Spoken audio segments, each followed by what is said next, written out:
சென்னையில் ஆபரண தங்கத்தின் விலை சவரனுக்கு 1840 ரூபாய் உயர்வு.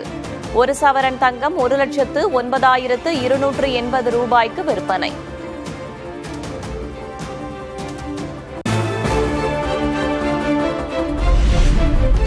சென்னையில் வெள்ளியின் விலை கிலோவுக்கு 5000 ரூபாய் உயர்வு. 1 கிலோ வெள்ளி 2,50,000க்கு விற்பனை.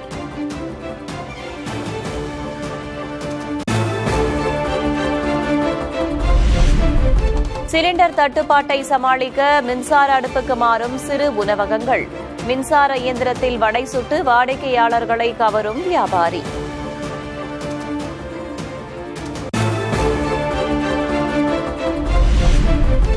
மாநிலங்களுக்கான வணிக சிலிண்டர் ஒதுக்கீடு 50லிருந்து 70% அதிகரிப்பு. குழாய் வழியாக இயற்கை எரிவாயுவை பயன்படுத்த முடியாத தொழில்களுக்கு முன்னுரிமை அளிக்க அறிவுறுத்தல்.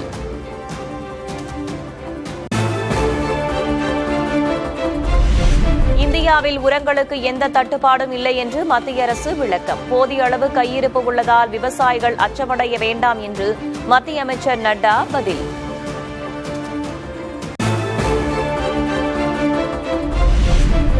நாட்டில் காஷ்மீர் ஆப்பிள்களுக்கான தேவை அதிகரிப்பு. போரால் ஈரானிலிருந்து ஆப்பிள் இறக்குமதி செய்வது பாதிக்கப்பட்டிருப்பதன் எதிரொலி.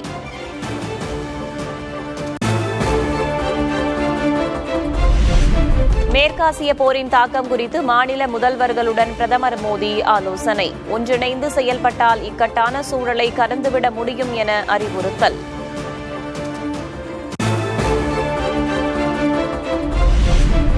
அதிமுக தலைமையிலேயே தேசிய ஜனநாயக கூட்டணி தமிழக சட்டமன்ற தேர்தலை சந்திக்கிறது. மிக பெரும்பான்மையுடன் ஆட்சியமைக்க தயாராக இருப்பதாகவும் அமித்ஷா பதிவு.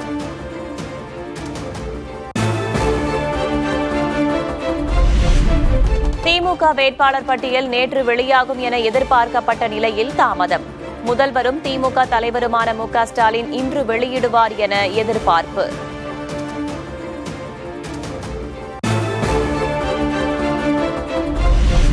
தமிழக சட்டமன்ற தேர்தலுக்கான காங்கிரஸ் வேட்பாளர்களை இறுதி செய்வதற்காக டெல்லியில் ஆலோசனை. நள்ளிரவு வரை நடைபெற்ற ஆலோசனையில் முடிவு எட்டாததால் மீண்டும் இன்று கூடும் காங்கிரஸ் ஸ்கிரீனிங் கமிட்டி கூட்டம்.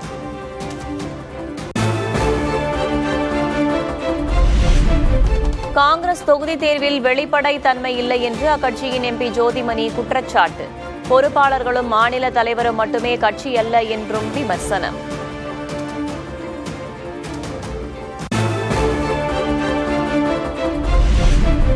திமுக கூட்டணி மக்கள் செல்வாக்கை இழந்துவிட்டதாக அதிமுக பொதுச் செயலர் எடப்பாடி கே. பழனிசாமி விமர்சனம். விலைவாசி உயர்வை கட்டுப்படுத்த திமுக அரசு நடவடிக்கை எடுத்ததா எனவும் கேள்வி. திராவிட முன்னேற்ற கழக தலைமையிலே அமைக்கப்பட்ட கூட்டணிக்கு மக்களுடைய செல்வாக்கு இழந்துட்டாங்க. விலைவாசி விண்ணை முட்டுகிட்ட அளவுக்கு உயர்ந்து விட்டது. குறைப்பதற்கு ஏதாவது நடவடிக்கை எடுத்தீங்களா?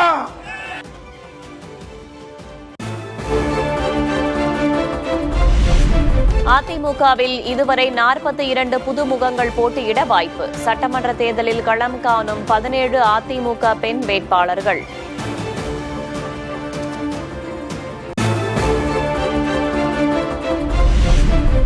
இறந்தவர்களின் குடும்பத்தினரை அழைத்து ஒரு கட்சி துக்கம் விசாரித்த கொடுமை இங்கு நடந்தது. தாவேக தலைவர் விஜயை மறைமுகமாக விமர்சித்த அதிமுக பொதுச் செயலர் எடப்பாடி பழனிசாமி.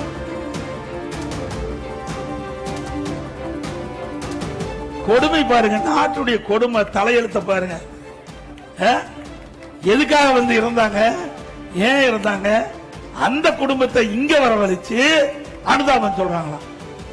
என்ன அது சினிமா அப்படித்தான் இருக்கும், டெக்னிக்கலா தான் இருக்கும்.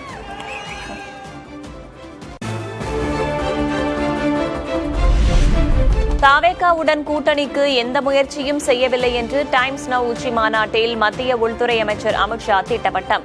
விஜயுடன் இணைந்தால் தங்கள் வாக்கு வங்கிக்கு தான் பாதிப்பு என்றும் கருத்து.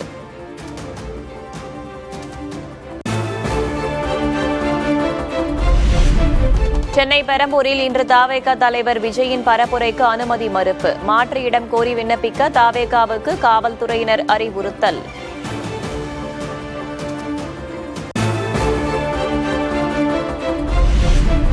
சென்னை சென்னை பெரம்பூரில் பரப்புரைக்கு அனுமதி மறுக்கப்பட்டதற்கு தவேக தலைவர் விஜய் கண்டனம். ஜனநாயகத்தின் மீது நடத்தப்பட்டுள்ள பாசிச தாக்குதல் எனவும் விமர்சனம்.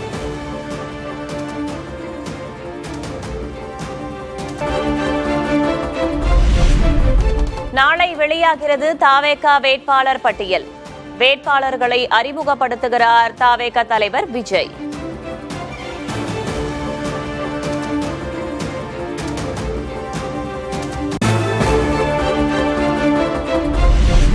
திமுக கூட்டணியில் விசிகாவுக்கான 8 தொகுதிகள் இறுதி செய்யப்பட்டதாக திருமாவளவன் அறிவிப்பு. தொகுதிகளை முதல்வர் ஸ்டாலின் இன்று அறிவிப்பார் எனவும் பேட்டி. இரண்டாவது கட்டமாக நடைபெற்ற பேச்சுவார்த்தையில் விடுதலை சிறுத்தைகளுக்கான 8 தொகுதிகளை அடையாளம் கண்டிருக்கிறோம். முறைப்படி அதிகாரப்பூர்வமாக கூட்டணியின் தலைவர், திராவிட முன்னேற்றக் கழகத்தின் தலைவர் அண்ணன் தளபதி ஸ்டாலின் அவர்கள் விரைவில் அறிவிப்பார்.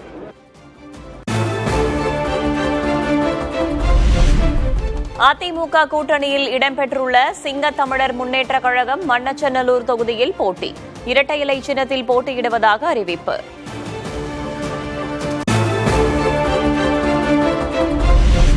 தேசிய ஜனநாயக கூட்டணியில் ஐஜேகே போட்டியிடும் தொகுதிகளுக்கான வேட்பாளர்கள் அறிவிப்பு. பல்லாவரத்தில் வெங்கடேசன், குன்னம் தொகுதியில் சரண்யா அன்பழகன் போட்டி.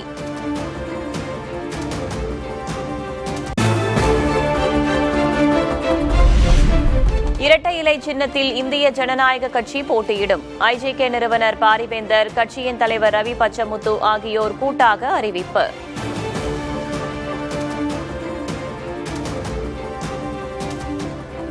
இன்றைக்கு தேசிய ஜனநாயக கூட்டணியை வழிநடத்துகிற மரியாதைக்குரிய எடப்பாடி அவர்கள் என்று சொன்னார், உங்கள் சின்ன இதுமோ எதை விரும்புகிறீர்களோ என்று அந்த உரிமையை கொடுத்தார்.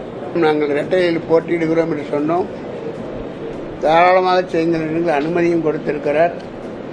ஆக அந்த 2 வேட்பாளர்களும் இந்த முறை இரட்டை சின்னத்தில் போட்டியிடுவார்கள்.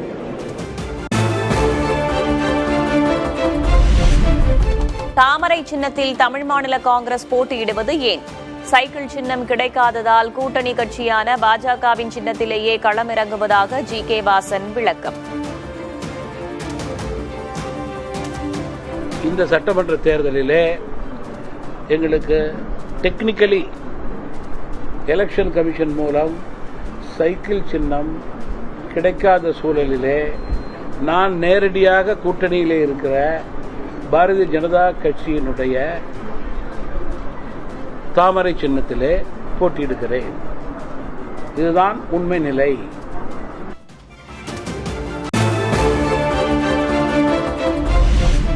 கே. பழனிசாமியின் சமாதானத்தை ஏற்பதாக புரட்சி பாரதம் கட்சியின் தலைவர் பூவை ஜெகன்மூர்த்தி பேட்டி. கேவிக்குப்பம் தொகுதியில் இரட்டை இலை சின்னத்தில் போட்டியிட உள்ளதாக அறிவிப்பு. தற்பொழுது புதிய சின்னத்திற்கு வாய்ப்பு இல்லை. ஆகவே இரட்டை இலை சின்னத்திலேயே போட்டியிடுகின்றோம்.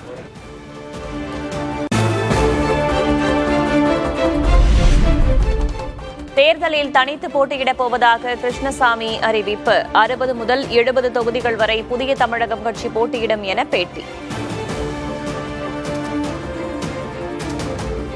எல்லா பொறுப்பாளர்களுமே மாவட்ட செயலாளர்கள் எல்லாருமே இனிமேலும் நம்முடைய வலுவை காண்பிக்காமல் இருக்கக்கூடாது, நாம தனித்து போட்டியிடுவதற்கும் நம்மை ஆயத்தப்படுத்திக் கொள்ள வேண்டும் என்று எங்களுடைய நிர்வாகிகள் கேட்டுக்கொண்ட இணங்கத்தான் தனித்து போட்டியிடுவதற்கும் நாங்கள் முழுமையாக ஆயத்தமாயிட்டோம். அதுக்குண்டான பணிதான் வேட்பாளரை இன்னும் 2 நாள்ல நாங்க அறிவிக்க போறோம். செல்போன் வாங்கினால் மட்டும் புது மாடல் தேடுகிறீர்கள், அரசியலில் வேண்டாமா? செஞ்சி தொகுதி வேட்பாளரை ஆதரித்து வாக்கு சேகரித்த போது மக்களிடையே கேள்வி எழுப்பிய சீமான். ஒரு செல்போனா புது மாடலா இருக்கணும், நியூ மாடலா இருக்கணும், காரா புதுசா இருக்கணும், தொலைக்காட்சியா புதுசா இருக்கணும், எல்லாம் புதுசு. 60 ஆண்டுகளாக இந்த ஆதார பழத்தை கட்டிப்பிடி தருவதற்கு காரணம் என்ன? ஏன்?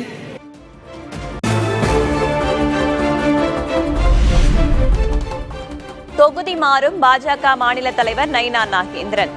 பாஜகவின் வேட்பாளர் பட்டியல் வெளியாகும் முன்பே தனது தொகுதியை கூறிய நயினார்.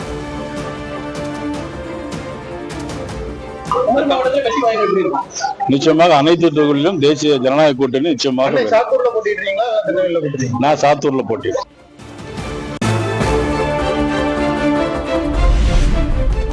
கோவையில் இளைஞருடன் புதிய தலைமுறை கலந்துரையாடல். வாக்களிப்பதை தங்களுக்கான பொறுப்பாக பார்ப்பதாக முதல் தலைமுறை வாக்காளர்கள் கருத்து. முதல் முறை வாக்களிக்க போறேன் 2026ல. நெக்ஸ்ட் ஆட்சியில என்னோட பங்கு இருக்குன்னு நினைக்கும் போது ரொம்ப பெருமையா இருக்கு. ஒரு ரெஸ்பான்சிபிலிட்டியும் நம்ம கைக்கு வந்திருக்கிற மாதிரி. ஏன்னா நாம நம்மளோட அடுத்த உண்மையா தலைவரை நம்ம தேர்ந்தெடுக்க போறோம். நம்ம நேஷன் கொடுத்த ஒரு பவரா நினைக்கிறேன் நம்ம ஓட்டிங். நெக்ஸ்ட் டைம் நம்ம ஓட்டு போட்டு நல்லவங்களும் தேர்ந்தெடுக்கலாம், கெட்டவங்களும் தேர்ந்தெடுக்கலாம். அது நம்மளோட பவரா நினைக்கிறேன். ஒரு எலெக்ஷன் வரும், நம்ம வீட்ல இருந்து போய் ஓட் போடுவாங்க. இப்போ நமக்குன்னு ஒரு ஓட்டர் ஐடி அந்த ஓட்டர் ஐடியில அடுத்து வரப்போற தலைவரை நான் தேர்ந்தெடுக்க போறேன், என்னோட பங்கு இருக்க போகுது அப்படிங்கறத நினைக்கிறப்போ நிஜமாவே பெருமையா இருக்கு.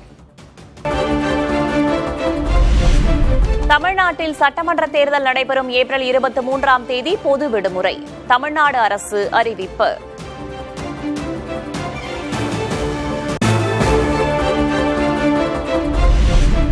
காஞ்சிபுரம், தஞ்சை, தென்காசி, பெரம்பலூர் மாவட்ட காவல் கண்காணிப்பாளர்கள் மாற்றம். மாற்றப்பட்ட எஸ்பிக்களை தேர்தல் பணியில் ஈடுபடுத்தக்கூடாது என்று தேர்தல் ஆணையம் உத்தரவு.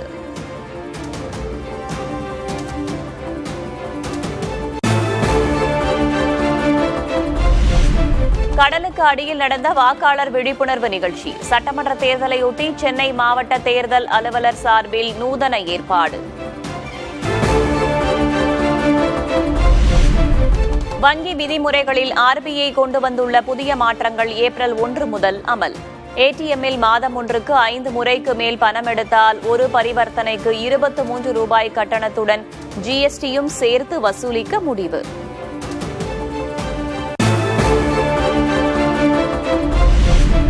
ஹோர்முஸ் நீரிணை வழியாக மனிதாபிமான உதவிகளை மேற்கொள்வதற்கு அனுமதி. உணவு மற்றும் விவசாய பொருட்கள் விநியோகம் தடைபடாமல் இருக்க ஐநாவின் கோரிக்கையை ஏற்றது ஈரான்.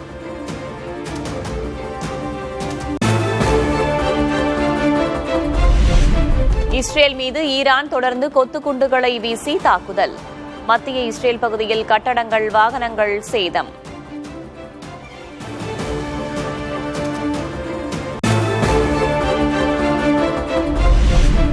நேபாள முன்னாள் பிரதமர் KP ஒலி, முன்னாள் உள்துறை அமைச்சர் ரமேஷ் லெகாக் ஆகியோர் கைது. இளைஞர்களின் எழுச்சி போராட்டத்தை ஒடுக்க முற்பட்ட குற்றச்சாட்டில் பிரதமர் பாலேந்திர ஷா நடவடிக்கை.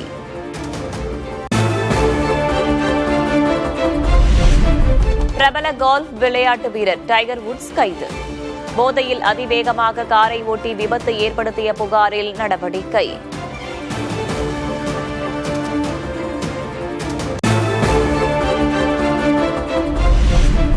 பதினாறு வயதிற்குட்பட்ட சிறார் இன்ஸ்டாகிராம், யூடியூப் போன்ற சமூக ஊடகங்களை பயன்படுத்த விதிக்கப்பட்ட தடை அமல். ஆஸ்திரேலியாவை தொடர்ந்து இந்தோனேஷியாவும் சிறாரின் நலன் கருதி நடவடிக்கை.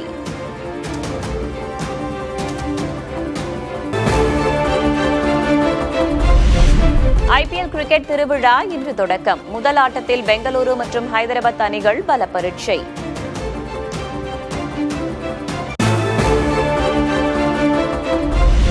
தமிழகத்தில் 7 நாட்களுக்கு மேற்கு தொடர்ச்சி மலை மாவட்டங்களில் மழை பெய்யக்கூடும். சென்னை வானிலை ஆய்வு மையம் கணிப்பு.